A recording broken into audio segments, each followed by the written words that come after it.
There's no doubt that the start of 2022 has been an exceptionally tough period for so many around the country. With many eagerly anticipating some financial relief in an early federal budget, the proposals announced this evening had a strong focus on exactly that. In addition to that much needed relief at the petrol bowser, other announcements included support measures targeting low and middle income earners, social security recipients and those looking to buy a home. So what could the announcements mean for you? My name is Jenica Mills. I'm a superannuation and financial specialist, and over the next few minutes, I'm going to take you through some of the key announcements from tonight's federal budget. But a quick reminder before we get started that these announcements are just proposals at this stage, and so we do need to wait for legislation to be formally passed before they become law. It might also be a good idea to speak with your financial advisor to understand exactly how these changes could apply to you. A number of support measures have been announced for individuals and small and medium businesses tonight. But let's first start with personal taxation. Now, there were some whispers before budget night that we might see the extension of the low and middle income earner tax offset that many have come to love and now affectionately refer to as the Lamington. Well, while the offset hasn't been extended for another year, it was announced tonight that the government has proposed to increase both the minimum and maximum offset available for the current financial year. What's better than a Lamington? An even bigger one. And the government have referred to this as the cost of living tax offset. The offset for the current financial year is now proposed to increase to a maximum of $1,500 per person, and the offset that you receive will depend upon your income. So what's the income limit, you ask, and how do you get your hands on this offset? You may be eligible for some or all of the offset if your taxable income for the year is below $126,000.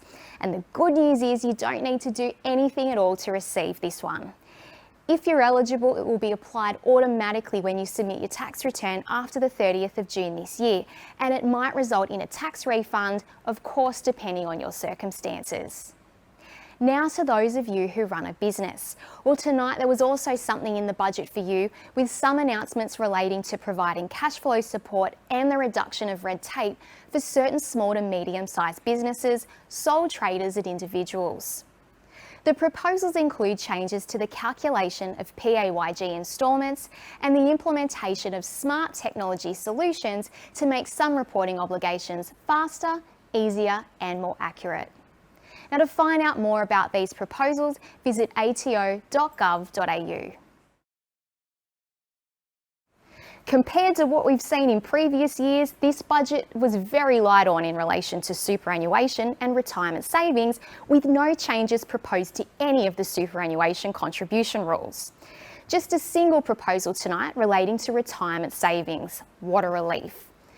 So the single announcement relating to retirement savings may be a point of interest for you if you've commenced an income stream or an account-based pension with some or all of your superannuation savings, or if you're planning to do so soon. This announcement relates to the extension of temporary changes that were introduced back in the 2020 financial year relating to the minimum amount you need to withdraw from your income stream on an annual basis.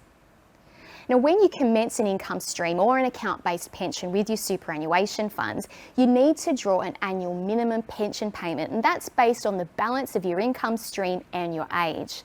And it's these minimum annual drawdown requirements that were halved in 2020 in response to the economic shock of the pandemic.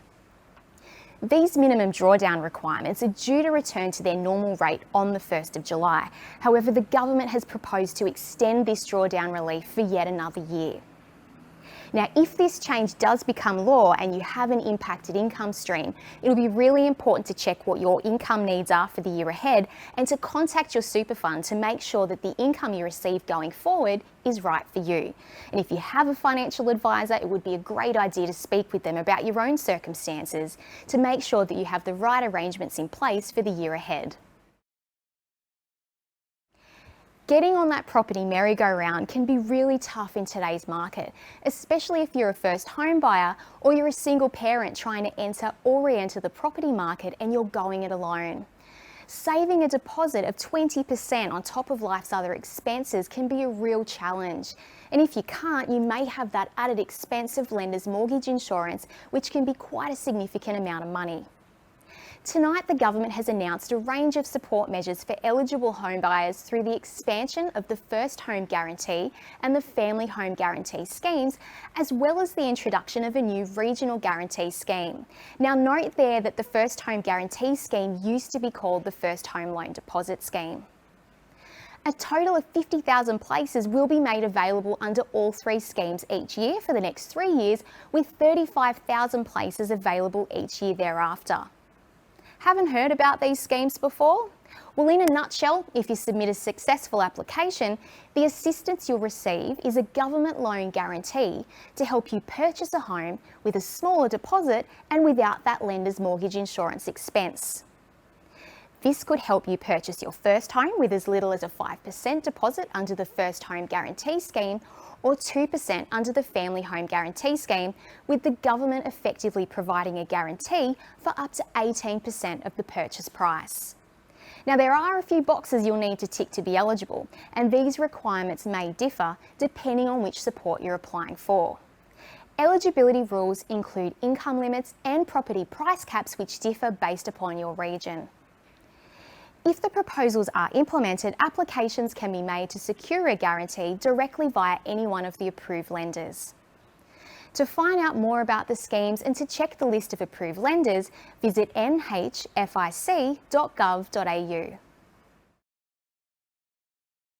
Certain eligible Social Security recipients will receive a one-off cost of living payment of $250, which is expected to be paid in April. These payments will be made to recipients of over a dozen types of payments and concession cards, including those entitled to age pension, disability support pension, the carer payment, job seeker payment, and the Commonwealth Seniors Health Card, just to name a few. The payments will be tax-free and won't be assessed as income for Social Security purposes, meaning that they won't impact any of the payments and benefits you're entitled to. You can find a full list of eligible recipients on budget.gov.au. So there we have it, Federal Budget 2022.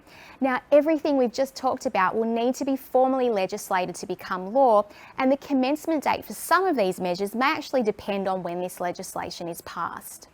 But in the meantime, you can find out more information about all of these announcements by visiting budget.gov.au, and to find out how you could benefit, speak to your financial advisor.